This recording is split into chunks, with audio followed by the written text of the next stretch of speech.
Bonjour chers camarades boursicoteurs, j'espère que vous allez bien. Et oui, la Réserve fédérale américaine a laissé la porte ouverte et pourrait introduire de nouvelles hausses de son taux directeur et ainsi faire monter les taux d'intérêt aux États-Unis compte tenu de l'impact que ça a sur nos portefeuilles d'investissement, mais aussi l'influence qu'a la Réserve fédérale américaine sur la Banque du Canada. C'est toujours intéressant de se pencher sur ce qui se passe au sud de la frontière. Et pour comprendre pourquoi cette porte reste ouverte, eh bien, il faut se reporter au discours que nous a livré Jérôme Powell vendredi dernier dans le cadre du Jackson Hole Symposium Committee. C'est une rencontre de banquiers centraux qui a lieu annuellement au mois d'août.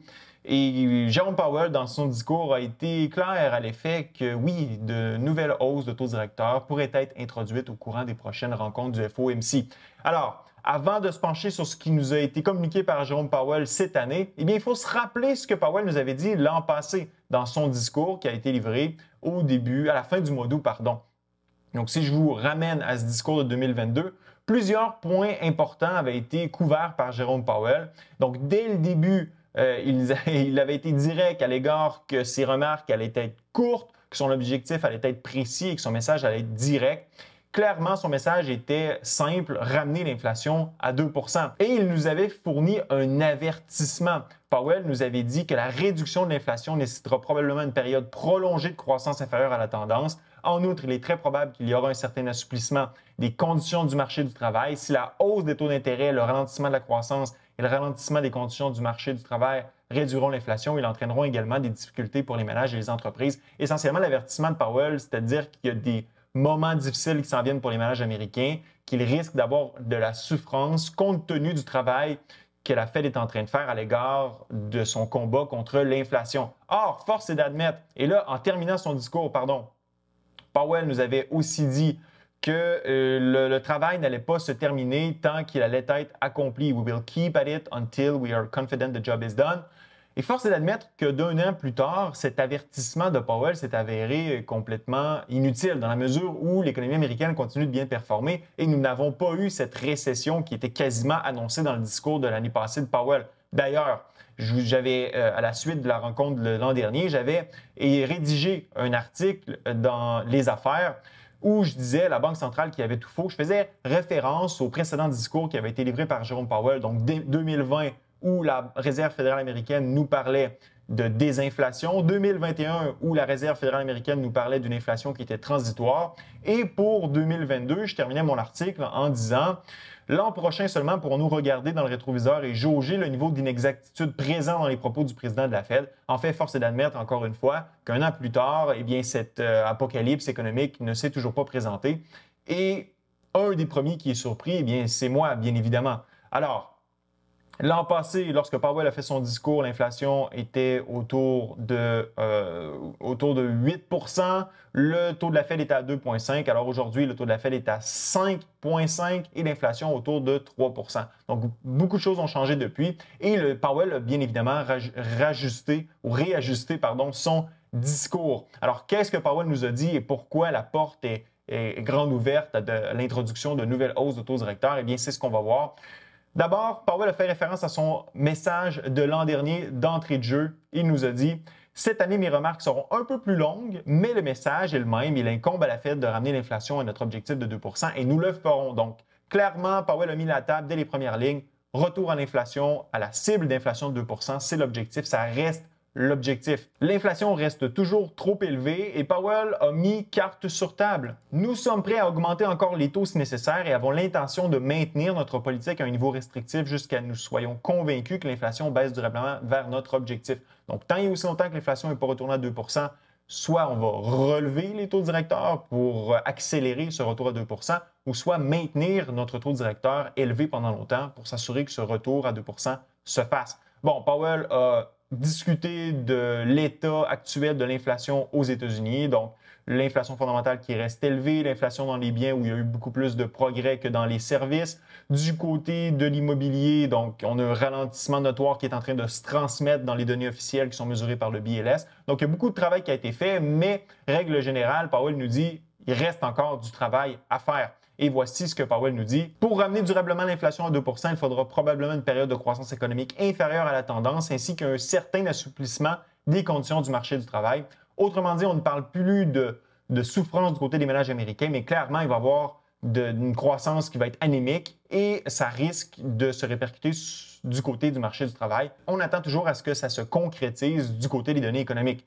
Ensuite, Powell nous a dit que la politique monétaire restrictive va resserrer les conditions financières soutenant les attentes d'une croissance inférieure à la tendance. Donc, clairement, on s'attend à ce que la croissance diminue. Du moins, c'est l'objectif pour justement ramener l'inflation à 2 Powell a aussi mentionné des signes supplémentaires d'une croissance persistante supérieure à la demande pourraient compromettre la poursuite des progrès en matière d'inflation et justifier un nouveau resserrement de la politique monétaire. Autrement dit, si l'activité économique ne ralentit pas tel que le souhaite la Fed, eh bien, il va falloir justement relever le taux directeur. Donc, on commence à voir dans le discours de Powell ces signes comme quoi la porte est ouverte ou reste ouverte à des hausses supplémentaires de taux directeur. Ensuite, Powell nous dit que si nous nous attendons à ce que ce rééquilibrage du marché du travail se poursuive, donc le fait que la demande et l'offre de travail se rééquilibrent, le fait que les tensions sur le marché du travail ne s'atténuent plus pourrait également nécessiter une réponse de politique monétaire. Donc, si le marché du travail reste débalancé, si les hausses salariales continuent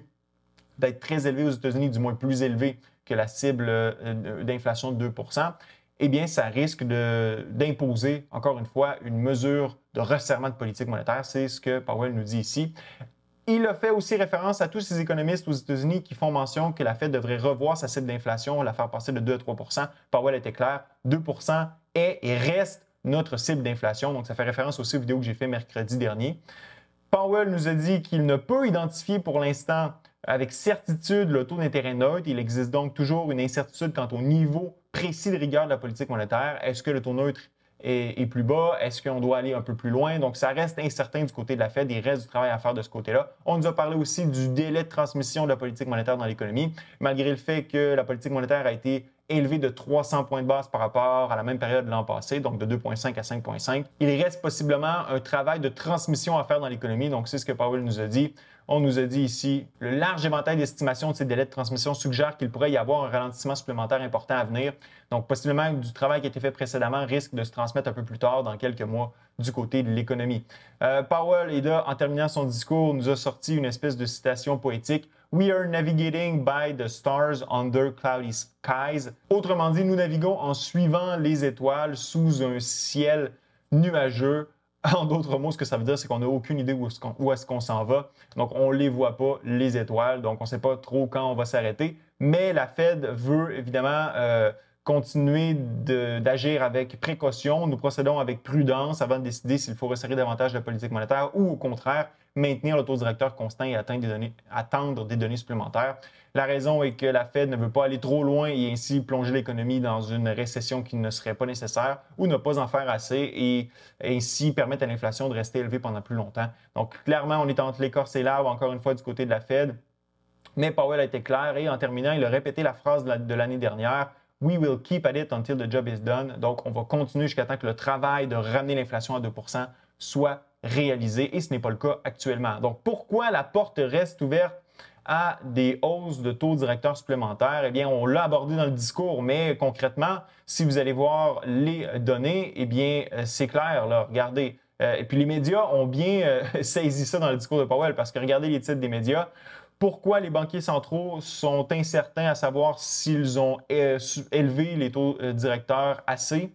Ensuite de ça, du côté de Bloomberg, encore une fois, la Fed a probablement besoin d'introduire une nouvelle hausse de taux directeurs. Et ça, c'est Larry Summers qui nous dit ça. Et un autre titre médiatique, Powell nous signale que la Fed va relever les taux directeurs si c'est nécessaire et les conserver élevés pendant longtemps.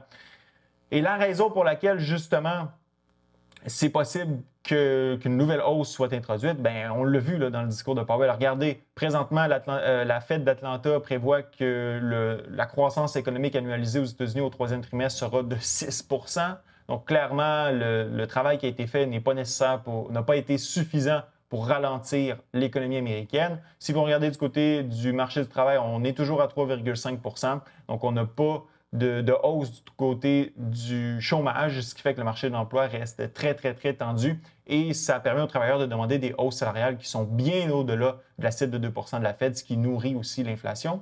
Et l'inflation est toujours à 3,2 ce qui est encore bien loin de la cible de 2 de la Fed. Donc, les marchés anticipent actuellement une nouvelle hausse du taux directeur, non pas en septembre, mais bien en novembre. Et oui, la Fed pourrait passer de 5,5 à 5,75 %. Donc, à 50 % les marchés prévoient cette hausse présentement. Et on prévoit des coupes seulement à partir de 2024. Et là, ça reste à voir parce que la Fed a été claire à l'effet qu'elle veut maintenir les taux élevés pendant longtemps. Donc, ce n'est pas terminé et ça risque de continuer, possiblement une nouvelle hausse de taux directeur. Tout ça va être à suivre, mais Powell a été clair à l'effet qu'il veut ramener l'inflation de 2 % et on est loin d'y être actuellement. Donc, ce que je veux savoir, c'est dans la zone commentaire, pensez-vous, vous aussi, qu'il va y avoir une hausse supplémentaire de 25 points de base du côté de la Fed? Ce fut un plaisir d'être avec vous. À la prochaine.